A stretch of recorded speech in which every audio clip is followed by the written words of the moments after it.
Hello dear students, good morning, नमस्कार, राधे राधे। स्वागत है आप सबका एक बार फिर डीपीएस की ऑनलाइन क्लास में। मैं एक बार फिर आपके लिए एनवायरनमेंट की क्लास लेकर के आ गया हूं। आप सबको पता है कि मैं आपको डेली हमेशा ईवीएस एनवायरनमेंट सब्जेक्ट पढ़ाने के लिए उपस्थित होता हूं। उसी प्रकार से एक बार फिर आज आपकी क्लास लेने के लिए आ गया हूं। तो बेटा बुक नोटबुक निकालिएगा, पेन पेंसिल निकालिएगा और एकदम बैठ जाइए तैयार पढ़ाई करने के लिए। ठीक है ना? तो ऐसे लेटे लेटे नहीं पढ़ना है, एकदम पेन पेंसिल हाथ में रखना और बैठ करके फिर ही पढ़ना। तो बेटा आपको पता है हम कौन सा चैप्टर पढ़ रहे हैं? नंबर 7, और वो ग्लोरी ऑफ ट्रीज। क्या है? ग्लोरी ऑफ TREES, ट्रीज, पेड़ों की महिमा। क्या पढ़ रहे हैं? पेड़ों की महिमा पढ़ रहे हैं। आप सबको पता होगा इस चैप्टर की जो 2 प्रीवियस क्लास थी उसमें दोनों में मैंने आपको स्पेलिंग्स लिखवाई थी और लगभग शायद 40 स्पेलिंग में लिखवा चुका हूं। इस चैप्टर की 40 स्पेलिंग्स मैंने लिखवाई है आपको 2 दिन में। तो बेटा उम्मीद करता हूं वो सारी आपने लर्न की होगी, याद तो की होगी ना अवश्य। तो मैं आपको पढ़ाता हूं। पेज नंबर बेटा 53 से शुरू करूंगा। चैप्टर नंबर 7 कहाँ है? पेज नंबर 53 पर ही तो है, और वहां स्टार्टिंग से ही शुरू करूंगा क्योंकि इससे पहले हमने चैप्टर नहीं पढ़ा था, ओनली फॉर स्पेलिंग से लिखी थी। तो इस कारण से मैं शुरू करवा रहा हूं आपको चैप्टर पढ़ाना। तो बेटा पेंसिल लीजिएगा और नोट कीजिएगा मैं कहां से आपको शुरू कर रहा हूं, कहां मैं समाप्त करूंगा। ठीक है ना? क्योंकि बीच में बेटा स्पेलिंग्स पूछूंगा, आपको थोड़ा रिवाइज करवाऊंगा। तो इसका हिंदी मीन्स क्या होता है, इसका क्या होता है, इसका क्या होता है, ऐसे। ठीक है ना? हाँ, तो बेटा शुरू करते हैं। ठीक है? हाँ, तो सबसे पहले लिखा हुआ है, मैंने कह दिया पेज नंबर बेटा 53 ओपन कर देना। चैप्टर नंबर 7 है, ग्लोरी ऑफ ट्रीज है। Today mother observed Vat Savitri's fast, यानी आज mother observed Vat Savitri's fast, यानी आज माता जी ने क्या किया है, एक वट सावित्री का फास्ट कर रखा है। फास्ट मीन्स होता है उपवास। हम क्या कहते हैं? आप सबको पता है, कहने की जरूरत ही नहीं है उपवास को हम क्या कहते हैं। अभी नवरात्रि चल रहे हैं तो अभी भी बहुत सारे लोग उपवास कर रहे होंगे, तो उसको भी उपवास कहते हैं। और ये नवरात्रि का नहीं था, ये कुछ विशेष वट सावित्री का फास्ट था। तो यानी आज माता जी ने वट सावित्री का उपवास कर रखा था।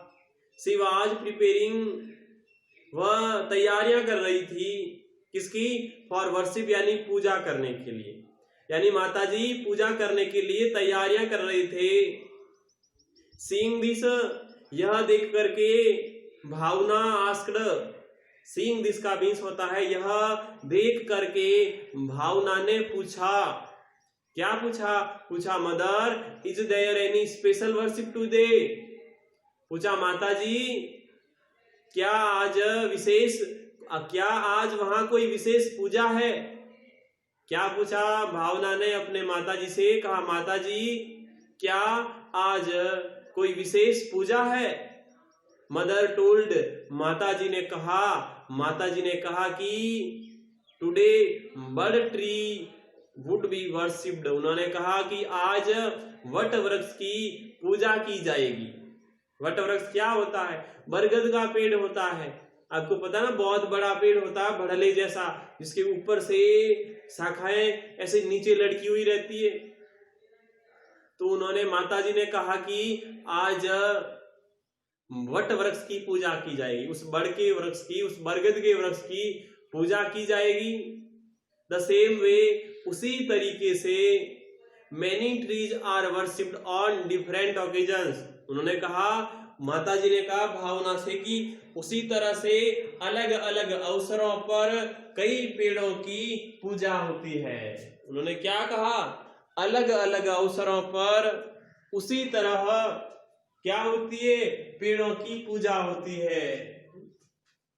फिर है एज आमला और आमला नवमी, यानी आंवला का जो पेड़ था, आंवला होता है ना, सबको पता है, आंवला को जो पेड़ होता है उस पेड़ की पूजा जब आंवला की नवमी होती है तब होती है। And peepal on the day of Dashamata fast are worshipped, और पीपल के पेड़ की पूजा किस दिन होती है, दशामाता के व्रत पर। जब दशामाता का उपवास रहता है, दशामाता का व्रत रखता है, उस समय पीपल के पेड़ की पूजा होती है। बाय वर्शिपिंग दिस ट्रीज, यानी इन पेड़ों की पूजा करके we try to protect them, हम क्या करते हैं, हम उनकी रक्षा करने की कोशिश करते हैं। हम क्या करते हैं, हम पेड़ की पूजा करके उस पेड़ की रक्षा करने की कोशिश करते हैं, उसको बचाने की कोशिश करते हैं हम। Tree conservation programmes are being run by government to save forest. Tree conservation programmes are being run by government, यानी कि पेड़ों के संरक्षण के कार्यक्रम जंगलों को बचाने के लिए सरकार के द्वारा चलाए जा रहे हैं। सरकार के द्वारा ऐसे कार्यक्रम चलाए जा रहे हैं, ऐसे प्रोग्राम चलाए जा रहे हैं ट्री कंजर्वेशन की, पेड़ों की रक्षा की जाए, पेड़ों को बचाया जाए, ताकि क्या कर सके, जंगलों को बचा सके। जो वन होते हैं, जो फॉरेस्ट होते हैं, उस फॉरेस्टों को बचाने के लिए सरकार क्या कर रही है, प्रोग्राम्स कर रही है, पेड़ों को संरक्षण करने का ट्री कंजर्वेशन का प्रोग्राम सरकार चला रही है, फॉरेस्ट को कंजर्व करने के लिए या फॉरेस्ट को बचाने के। If we have to maintain ecological balance, यानी यदि हम पारिस्थितिक संतुलन बनाए रखने में सक्षम होते हैं, यदि हम जो पर्यावरण का संतुलन होता है, पर्यावरण संतुलन बनाए रखते हैं, we will have to save not only trees, तब हमारे को न सिर्फ पेड़ों को बचाना चाहिए but also all the living beings around, लेकिन हमारे आसपास के सभी जीवित जानवरों को भी बचाना चाहिए। अगर हमारे को इकोलॉजी का बैलेंस बनाना है, इकोलॉजी क्या होता है बेटा, ये पर्यावरण ही होता है। इकोलॉजी क्या होता है, तो इकोलॉजी ये बेटा पर्यावरण ही होता है, इस पर्यावरण को ही कहा जाता है इकोलॉजी। और अगर इस पर्यावरण को बचाना है, इस इकोलॉजी को बचाना है, तो हमारे को ना सिर्फ पेड़ पौधे ही नहीं, बल्कि सभी जो जीवित वस्तुएं होती है, जिसमें जानवर होते हैं, छोटे से लेकर के एक बड़ा जानवर होता है, उस सारे जानवरों को हमें बेटा बचाना चाहिए, तब जाकर के आप इकोलॉजिकल बैलेंस बना सकते हो। सबका बेटा बैलेंस होता है, सब जरूरी होता है नेचर में, एक छोटे कीट से लेकर के एक बड़े कीट तक, है कि नहीं है सही बात। याद करो, अगर सपोज करो जंगल में सिर्फ पेड़ ही होते हैं, वहां जानवर नहीं होते हैं, तो क्या होता है, तो देखो क्या होता है, अगर जंगल में सिर्फ पेड़ ही होते, जानवर नहीं होते, तो पहली बात तो पेड़ वहां ज्यादा वृद्धि कर लेंगे, उनको कोई खाएगा नहीं।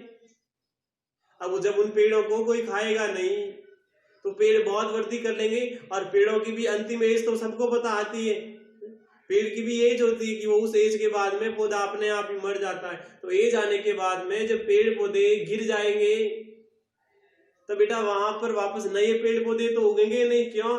क्योंकि अगर वहां पर जानवर रहते हैं तो वो जानवर उसको पेड़ों को खाते हैं, पेड़ों की पत्तियों को भोजन बनाते हैं।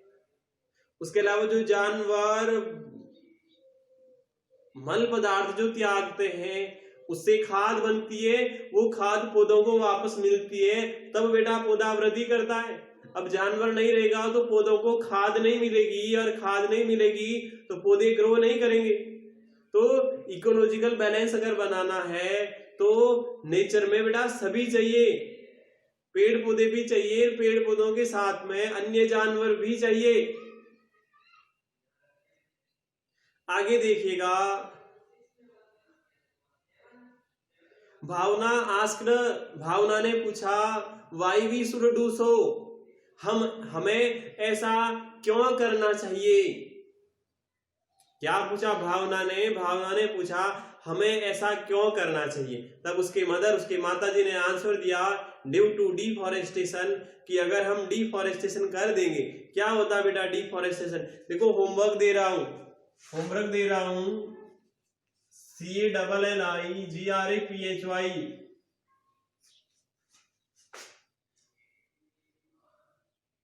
कॉलीग्राफी है ना, समझ गए ना कॉलीग्राफी क्या होता है? तो बेटा एक तो इसी स्पेलिंग का करना है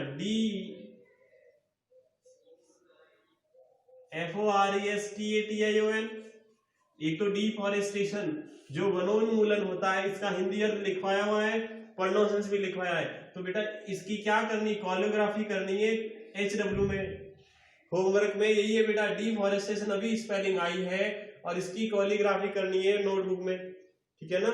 जो भी आपका पेज पूरा है ना, चाहे उसमें 10 है या 11 है या 9, जितनी भी रो है वो रो आपको करना है। तो उन्होंने माता जी ने क्या कहा कि डिफॉरेस्टेशन के कारण, डिफॉरेस्टेशन क्या होता है? वनों की कटाई कर देना, बस वनों को काटना, पेड़ों को काटना, उसको बेटा डिफॉरेस्टेशन कहा जाता है। तो problems of food and habitation for birds and animals will arise. तो माता जी ने कहा कि अगर बेटा, उस भावना को कहा कि अगर भावना डिफॉरेस्टेशन कर देंगे तो डिफॉरेस्टेशन के कारण एक तो प्रॉब्लम्स आएगी फूड की, एक तो भोजन की समस्याएं आएगी, एंड एक आएगी हैबिटेशन फॉर बर्ड्स, पक्षियों के आवास की प्रॉब्लम आएगी।